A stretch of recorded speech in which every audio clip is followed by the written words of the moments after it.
आपकी फैमिली में बेटा आप पहली बार आर्म्ड फोर्स को ज्वाइन करना चाहते हैं। हमें बनिया कहते हैं तो मोस्टली हमारी बिजनेस फैमिली होती है, ऑलमोस्ट सारे बिजनेस ही करते हैं। तो मैं फर्स्ट ऐसा हूँ जो आर्मी में जा रहा हूँ। थोड़ी सी प्रॉब्लम फेस हुई बिकॉज मेरे को मैथ्स का हाई लेवल करना था। There is a channel name defence वाला, वो तैयारी करवाते हैं इस पेपर की। एसएसबी के आपके 5 दिन का अनुभव कैसा रहा? मैंने अपने आप को समझाया कि नहीं, be confident in yourself, even if you don't get selected you have to give your best. Why do you want to join armed force? It is the best possible way, I think so, to serve your country and do better for your country. Hello everyone, welcome to defence वाला। My name is Rahul Parmar और आज हमारे साथ है केशव मित्तल।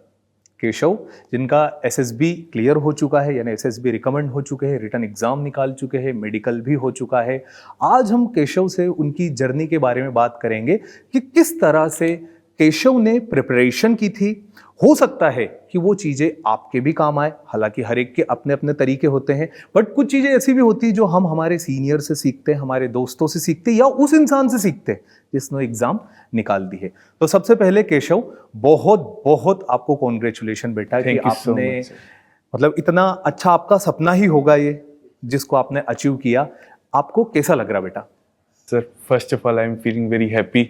अपने parents को, अपने teachers को, अपने फ्रेंड्स को, सबको प्राउड फील करा के अपने आप को बहुत खुशी होती है। मेरे को बहुत खुशी है। अपने सारे मतलब रिलेटिव्स वगैरह में पता लगता है कि हाँ, हमारा बेटा आर्मी में सिलेक्ट हुआ है एज एन ऑफिसर, तो बहुत खुशी की बात थी हमारी सारी फैमिली के लिए, एज मैं फर्स्ट जनरेशन ऑफिसर हूँ सर। ओके, तो मतलब आपकी फैमिली में बेटा आप पहली बार आर्म्ड फोर्स को ज्वाइन करना चाहते हो? जी sir, as we I am Mittal, most हमें बनिया कहते हैं तो मोस्टली हमारी बिजनेस फैमिली होती है, ऑलमोस्ट सारे बिजनेस ही करते हैं। तो मैं फर्स्ट ऐसा हूँ जो आर्मी में जा रहा हूँ, आर्म्ड फोर्सेज में जा रहा हूँ, वो भी as an officer. Very good बेटा, ये तो बहुत बड़ी बात है। और जैसा आपने कहा है कि हम मित्तल है, हमको बनिया कहते हैं, वो बात तो आज आपने बदल दी जी। आप आर्म्ड फोर्स ज्वाइन करना चाहते हो। अच्छा, मुझे एक बात बताओ, जब सबसे पहली बार आपको पता चला कि आपका एसएसबी क्लियर हो चुका है, आप रिकमेंड हो चुके हो, जब आपने घर वालों को बताया, मम्मी को बताया, दीदी को बताया, पापा को बताया, आपको कैसा लगा था? सर, पहले तो बहुत ज़्यादा खुशी हुई और आंखों में आंसू भी आ गए खुशी से। एंड जब पापा को बताया और मम्मा को बताया, काफ़ी प्राउड भी फील हुआ कि अपने बेटे को वो प्राउड कर रहे हैं। उनको मैंने इतनी प्राउड मोमेंट दी उनकी लाइफ की, बहुत खुशी हुई मेरे को, मतलब काफ़ी अच्छा लगा सर। मम्मी पापा भी एकदम बहुत खुश हुए। तो आप बेसिकली किसी टाउन से बिलोंग करते हो या किसी गांव से बिलोंग करते हो? सर, मैं टाउन से बिलोंग करता हूँ, फरीदकोट सिटी इन पंजाब। पंजाब से आप बिलोंग करते? ओके, तो बेटा आपकी रिटर्न की जर्नी कैसी रही थी? किस तरह से आपने रिटर्न की प्रिपरेशन की थी? सर, मैं स्टार्ट करूंगा कि मैं एक कॉमर्स बैकग्राउंड से हूँ। मैंने साथ में मैथ्स भी नहीं रखी थी, मैं कॉमर्स विदाउट मैथ्स का स्टूडेंट हूँ। आप कॉमर्स बैकग्राउंड से हो? Yes sir. तो बेटा आप सभी लोगों के लिए बहुत बड़ी बात है कि जैसे केशव जो है वो कॉमर्स बैकग्राउंड से है, उसके बाद भी उन्होंने वो एग्जाम, उसका पहला पेपर ही मैथमेटिक्स का होता है। इवन ऐसा पेपर कि अगर हम मैथमेटिक्स को नहीं क्लियर करें, उसके सेक्शनल कट ऑफ को पार नहीं करें, तो हमारा दूसरा पेपर तो चेक ही नहीं होता। उस लेवल पर जा करके केशव ने मैथ्स को क्लियर किया, जीएटी को निकाला। तो बेटा ये तो बहुत बड़ा, अपने आप में बहुत बड़ी बात है कि आप कॉमर्स बैकग्राउंड से होते हुए भी आपने मैथ्स में निकाला। याद रखना बेटा, ये जो आप कभी समझते हो ना मैथ्स टफ होता है, ये होता, हमारे सामने एक एग्जाम्पल है। आप समझो, उनका कोई 12th में मैथमेटिक्स नहीं था, उनका कॉमर्स था, उसके बाद भी उन्होंने एग्जाम को क्वालिफाई किया। वेरी गुड बेटा, हेड्स ऑफ, बहुत बढ़िया। Thank you sir. हाँ, तो फिर मैथ्स के बाद फिर sir, with starting with my preparation, मेरे को +2 करने के बाद पता लगा कि एक्चुअली मेरी बोथ सिस्टर्स, जो मेरी दोनों बड़ी सिस्टर हैं, वो एक्चुअली अब्रॉड में सेटल्ड हैं। मेरी जो बड़ी सिस्टर है वो तो PR है इन कनाडा, एंड जो मेरी दूसरी बड़ी सिस्टर है वो इन दिसंबर वो कनाडा चली गई थी। तो मैं उनका छोटा भाई हूँ, मैं उनसे मोटिवेशन इंस्पायर होता हूँ, उनसे मोटिवेशन ड्राइव करता हूँ। तो मैं भी चाहता था कि मैं अपनी +2 के बाद बाहर जाके अपनी स्टडीज कंटिन्यू करूँ और एक बढ़िया बिजनेसमैन वगैरह बनूँ। Or but then after my +2, my father motivated me to stay here in India, and my inner self also said that you can do something good in India and serve your country, which will benefit your country also. So with my father's suggestion, I started preparing for NDA exam. First of all, I found out what exactly is NDA and started finding out the subjects and all the syllabus. Then I found out that in NDA the most basic paper is of maths, in which all the syllabus is of +1 and +2. So sir पहले तो मेरे को लगा था कि काफ़ी मुश्किल होगा मेरे लिए, but sir then my maths teacher in my school, he suggested me to start doing the syllabus. If you find any difficulty, I will also help you. Once you start doing syllabus from YouTube, there is a lot of content available. Sir मैंने maths का थोड़ा थोड़ा syllabus start किया, कुछ chapter किए, but then sir again थोड़ी सी problems face हुई because मेरे को मैथ्स का हाई लेवल करना था, बट यूट्यूब पे इतना वो नहीं था कि स्पेसिफिक कंटेंट नहीं मिल रहा था मेरे को, एंड मेरे को पता भी नहीं था कौन एनडी की प्रॉपर तैयारी करवाता है. सो सर मेरे को बाकी सब्जेक्ट्स में भी प्रॉब्लम आ रही थी, साइंस वगैरह में साइंस बैकग्राउंड से नहीं था और आर्ट्स बैकग्राउंड से भी नहीं था, मेरे को बाकी सब्जेक्ट्स में भी प्रॉब्लम आ रही थी. Sir then I one day I found out that there is a channel name defence वाला, वो तैयारी करवाते हैं इस पेपर की. सो वो शौर्य बैच स्टार्ट होने वाला था तब सितंबर में, तो सर मैंने उसमें एनरोल करा और अपनी प्रिपरेशन स्टार्ट करी sir. Okay okay. And what about GAT? Sir GAT में सारा मतलब कंटेंट काफ़ी होता है, बट मेरे को था कि हाँ वाइड रेंज ऑफ कवर करना है and you can do it because English, मेरी इंग्लिश मीडियम स्कूल से पढ़ा हूँ तो मेरी इंग्लिश ठीक है sir, I can do well in English. And sir science भी almost I covered with the help of content available. And sir बाकी आर्ट्स वगैरह के लिए मैंने जो कोर्स लिया था उसमें काफ़ी हेल्प हुई और साइंस में भी काफ़ी हेल्प हुई. Okay okay. इस तरह से आपने अपनी रिटर्न की प्रिपरेशन की. Yes sir. आपको कब वो आया था एसएसबी के लिए लेटर? सर मेरे को आया था इन मई. ओके. Yes sir. तो एसएसबी के आपके 5 दिन का अनुभव कैसा रहा? मतलब आपका स्क्रीनिंग, आपके साइकोलॉजिकल टेस्ट, फिर उसका आपका जीटीओ का टास्क किस तरह से रहे? सर पहले दिन तो मैं काफ़ी नर्वस हो रहा था, बट कि हाँ पहले ही बार मैं एसएसबी देने जा रहा हूँ, मेरे को एक्चुअली इतना पता भी नहीं था एसएसबी बारे में, तो मैं नर्वस हो रहा था कि मेरे साथ क्या होगा, मैं अच्छा कर पाऊँगा कि नहीं. बट मैंने अपने आप को समझाया कि नहीं, be confident in your self, be relax, you will do well, even if you don't get selected you have to give your best. And इससे पेरेंट्स प्राउड होंगे अगर आप अपना बेस्ट दोगे. उनको सिलेक्शन से मतलब नहीं है, उनको ये है कि उनका बेटा बेस्ट करे. मेरी सिस्टर्स भी ये कहती थी आप अपना बेस्ट दे के आना, हमें आपकी सिलेक्शन से मतलब नहीं है, आप अपना बेस्ट करके आना, हमें ये चाहते हैं कि आप बेस्ट करके आना. बिल्कुल. देखो बेटा, आप सभी लोगों को भी मैं हमेशा यही बात बोलता हूँ, हमेशा मैंने आप लोगों को यही कहा. आज हमारे सामने एक एग्जाम्पल है, उनके लफ्ज़ भी एकदम इसी तरह से है. मैंने आपको कहा था सिर्फ और सिर्फ हमारा काम है मेहनत करना. आप जीत से बिल्कुल भी लगाव मत रखो, आपको कभी हार का भय नहीं होगा. आप छोड़ दो, हम जो भी कुछ कर रहे हैं वो सिर्फ और सिर्फ हमारा वर्क है और हम इसी के लिए बने हुए. आप सिर्फ अपना काम कीजिए, बहुत मेहनत कीजिए. आज केशव ने इनको हम कैसे कॉम्पीट करें, या फिर हम समझिए इनकी चीज़ों को. कॉमर्स बैकग्राउंड से होने के बाद भी इन्होंने मैथमेटिक्स पढ़ा, मैथमेटिक्स को निकाला. कॉमर्स बैकग्राउंड से होने के साथ साथ टफ जीएटी भी उतना ही हो जाता है. जो आर्ट्स के सब्जेक्ट होते हैं, जो ह्यूमैनिटीज़ के होते हैं, नई नई चीज़ें ऐड हो जाती. उसके बाद भी उन्होंने कॉप अप की, चीज़ों को कैडर की, सारी चीज़ों को समझी. और यही चीज़ें होती है कि आप सिर्फ और सिर्फ अपना काम करते रहो.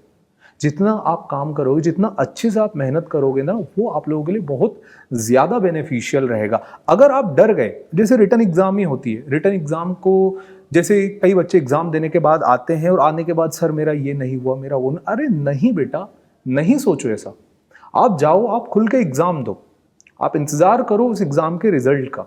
आप ऐसे परेशान मत हो, क्योंकि जीवन में बहुत सारी चीज़ें हो सकती है, आपके लिए कुछ और भी हो, और हो सकता है आपका इसमें भी हो जाए. तो कभी भी टेंशन मत लेना, या फिर कोई बात नहीं, बात तो हमारी हमेशा जिंदा है. तो अच्छा केशव, जब आपका साइकोलॉजिकल टेस्ट था, तो साइकोलॉजिकल टेस्ट में हमारा WAT होता है, SRT होता है, तो कौन सी सिचुएशन आपको दी गई थी और उन पे आपका कुछ 1-2 बात आप बच्चों को बताना चाहो, और आप उनका रिएक्शन कैसा था आपका उनके ऊपर? सर काफ़ी डिफरेंट सिचुएशंस थी, but actually before going for my SSB I refer to some videos available on YouTube of SSB Mantra which is made by defence वाला.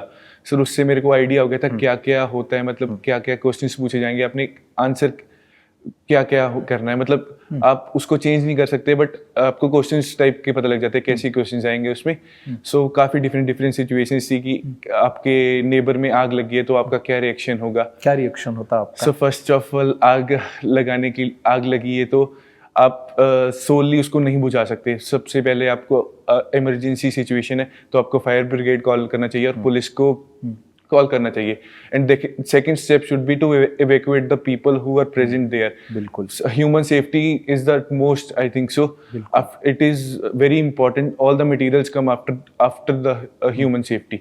सो there are very different situations like this one. Other one was like, I am going alone in the night and some people are approaching you. What would be your reaction? Sir अगर मैं घबराता तो मैं कहता कि मैं डर के भाग जाऊंगा या मैं उनसे पुलिस को कॉल करूंगा। बट सम पीपल आ रहे हैं, कोई भी काम के लिए आ सकते हैं वो अपने पास, मैं उनके जाके इंटरेक्ट करूंगा, उनसे पूछूंगा क्या हुआ है, and then I will walk by, I will go my home and sleep. बिल्कुल बिल्कुल, मतलब कहने का मतलब हमें इंडिविजुअल हीरोइज्म शो नहीं करना चाहिए, हमेशा एक ग्रुप के साथ चले, कुछ पता करे कि वहां पर हम क्या बेस्ट कर सकते हैं, कौन सी पॉसिबिलिटीज है। जैसे कि आपने जवाब दिया कि मैं फायर ब्रिगेड को कॉल करता, क्योंकि बेटा हम वो आग नहीं बुझा सकते। सिंपल सी बात है, अगर मेरे अंदर जज्बा है, मैंने बोल दिया अरे मैं क्यों नहीं, बट भाई आग अलग चीज है। यस सर, आग अलग चीज है। आप सबसे जरूरी है कि आप फायर ब्रिगेड को कॉल करो, हाँ आपने उसको कॉल किया, दैट इज इंपॉर्टेंट थिंग। तो इस तरह की चीजें आपसे। अच्छा, WAT में कौन कौन से वर्ड्स आपको दिए थे, किस तरह के वर्ड्स आपसे पूछे थे? सर काफी डिफरेंट पॉजिटिव वर्ड्स भी से थे, कुछ नेगेटिव वर्ड्स भी थे। Sir negative words like death, अगर एक कैंडिडेट को डेथ के ऊपर सेंटेंस बनाना हो, वो भी with in 15 seconds, candidate often get confuse. मैं भी थोड़ा सा कंफ्यूज हुआ था, बट मैंने सोचा कि क्यों negative sentence banana, but word negative है तो जरूरी नहीं सेंटेंस नेगेटिव बनाया जाए। मैंने बनाया था goodwill of a person always remain after his death. So मैंने ट्राई करा कि नेगेटिव वर्ड यूज करके पॉजिटिव सेंटेंस बनाऊं। Even this is impressive for me too, मुझे भी बहुत इम्प्रेसिव लगा जो आपने आंसर किया। बिल्कुल, हमें हर जो चीजें होती है उनको पॉजिटिवली लेकर के जाना चाहिए। अच्छा, आपने SSB को एंजॉय किया? Yes sir. आपके दोस्त बने SSB? Yes, कौन कौन दोस्त बने? सर मेरे काफी दोस्त बने, मेरे 2-3 दोस्त आज आ भी रखे मेरे साथ। अच्छा, लाइक प्रिंस था, एक सागर था, केशव था। तो हाँ, ये आपके डे 1 डे 2 में दोस्त बने थे या फिर ये आपके फ्रेंड बने थे जब आप GTO में मिले थे एक दूसरे से? सर पहले दिन जो दोस्त बने थे वो डिफरेंट ग्रुप्स में चले गए, फिर GTO वाले दिन नए फ्रेंड्स बने थे। मतलब every day we met with new people and made new friends. Okay, मतलब बहुत प्यारा एक्सपीरियंस रहा आपका SSB का। Yes sir. Very good. SSB centre कौन सा था आपका? सर इलाहाबाद था। इलाहाबाद को एकदम रिजेक्शन सेंटर भी बोलते हैं। Yes sir. वहाँ मतलब आप समझो बेटा, आप सभी लोग एक बात को समझो, मतलब कितने सारे मिथ होते हैं जिन मिथ को दूर करने के बाद केशव आज मेरे सामने खड़े या फिर आप सभी लोगों को कुछ कह रहे हैं। पहली चीज, इलाहाबाद को बोला जाता है रिजेक्शन सेंटर, वहीं से बंदा सेलेक्ट हुआ है।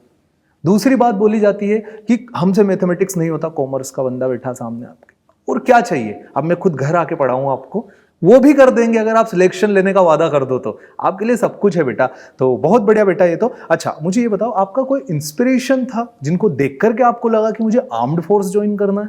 सर ऐसे specific inspiration I won't say. मेरे फादर ने 1987 में NDA का पेपर दिया था।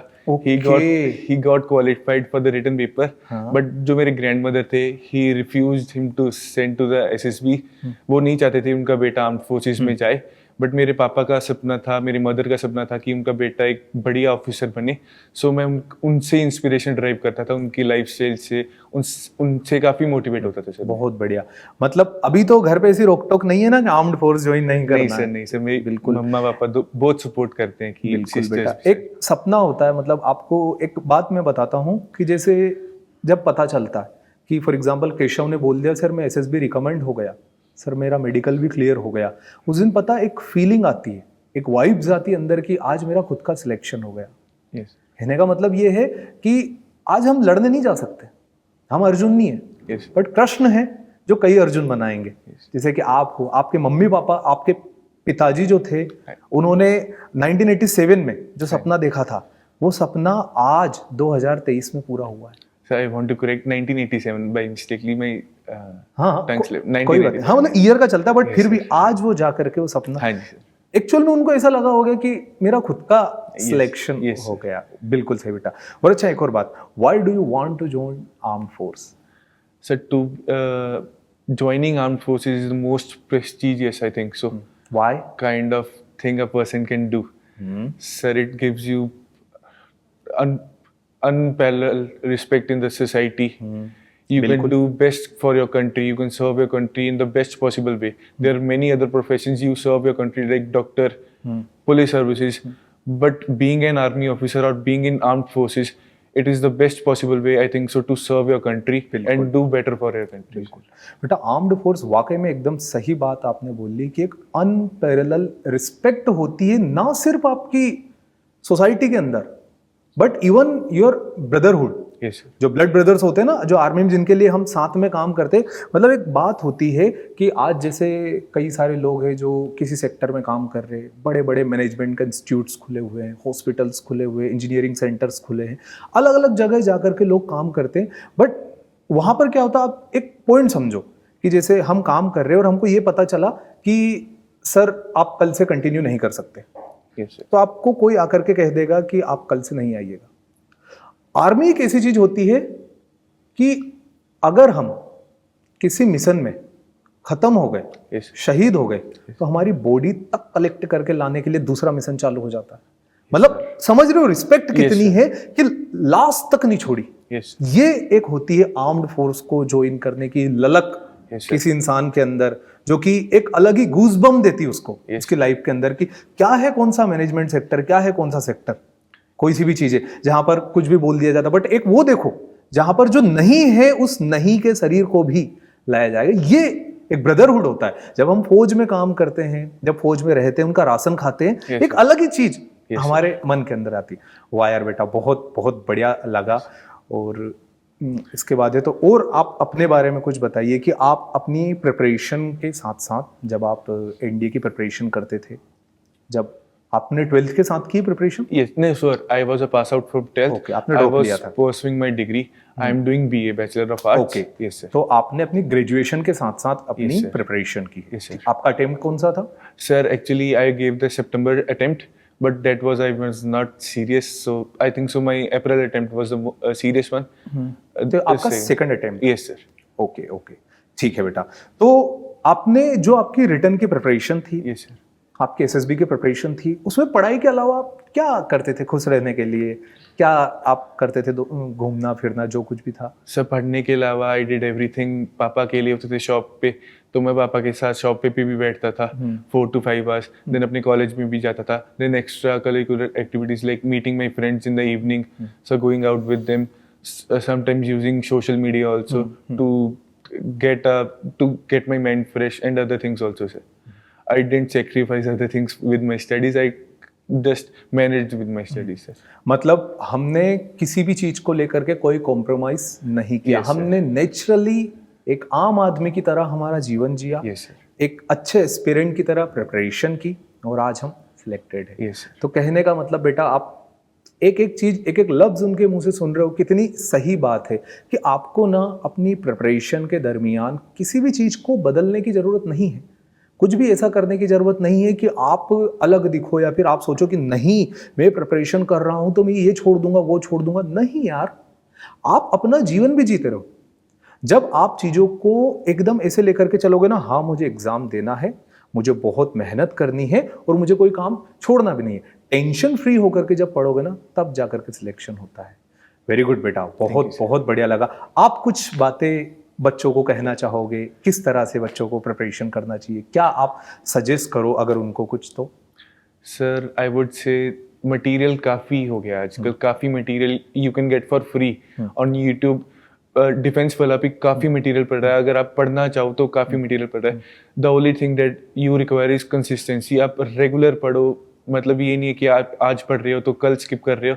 मैं ये नहीं करता था, मैं एंजॉय करता था साथ में, बट मैं कंसिस्टेंसी मेंटेन करके रखता था कि आज 4-5 आवर्स पढ़ रहा हूँ तो कल भी मेरे को 4-5 आवर्स पढ़ना है। अगर कोई काम पड़ रहा है आपको ज़रूरी, तो आप थोड़ा सा मैनेज करो, आप 4 to 5 आवर्स को 3 to 4 आवर्स कर लो, but you need to maintain the consistency and you should be self confident कि आप कर सकते हो। आपको प्रैक्टिस करनी है। अगर आप प्रैक्टिस करोगे तो आप में कॉन्फिडेंस बिल्ड होगा, तो उससे और भी ईजी हो जाएगा। अपने आप में बिलीफ रखो कि आप कर सकते हो, तो उससे काफ़ी थिंग्स ईजी हो जाती हैं सर। ओके ओके, बिल्कुल बेटा, बहुत बढ़िया। देखो बेटा, केशव का आज हमने अनुभव जाना, जो उनका तरीका था, जिस तरीके से उन्होंने प्रिपरेशन की थी, उन्होंने आपको बताया।